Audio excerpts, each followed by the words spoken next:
नमस्कार, kids learning and Joy या माझ्या यूट्यूब चॅनलमध्ये तुमचं स्वागत आहे। आज आपण शिवाजी महाराजांविषयी अतिशय सुंदर आणि छोटे भाषण पाहणार आहोत। चला मग आपण भाषणाला सुरुवात करूयात। शिवाजी महाराज भाषण। भवानी मातेचा लेक तो मराठ्यांचा राजा होता। भवानी मातेचा लेक तो मराठ्यांचा राजा होता। झुकला नाही कोणासमोर, मुघलांचा तो बाप होता। झुकला नाही कोणासमोर, मुघलांचा तो बाप होता। सर्वांना माझा नमस्कार। माझे नाव श्रेया आहे। आज 19 फेब्रुवारी आपण छत्रपती शिवाजी महाराज यांची जयंती साजरी करीत आहोत।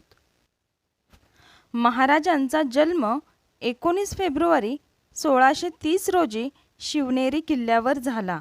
त्यांच्या वडिलांचे नाव शहाजीराजे भोसले आणि जिजाबाई असे आईचे नाव होते।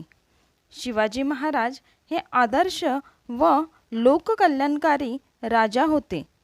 शिवाजी महाराज वयाच्या 15व्या वर्षी मावळ्यांसोबत त्यांनी स्वराज्य स्थापनेची प्रतिज्ञा केली।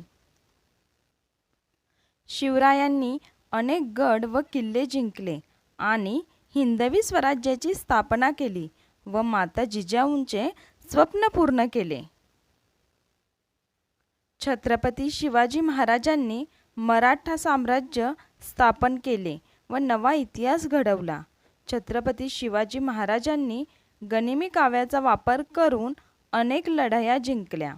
दुर्दैवाने 3 एप्रिल 1680 रोजी छत्रपती शिवाजी महाराजांनी अखेरचा श्वास घेतला। मित्रांनो, तुम्हाला हा व्हिडिओ कसा वाटला नक्की आम्हाला कमेंट करून कळवा। तसेच व्हिडिओ आवडला असेल तर व्हिडिओला नक्की एक लाईक करा, व्हिडिओ शेअर करा आणि आमच्या किड्स लर्निंग अँड जॉय या यूट्यूब चॅनलला सबस्क्राईब करायला विसरू नका। धन्यवाद।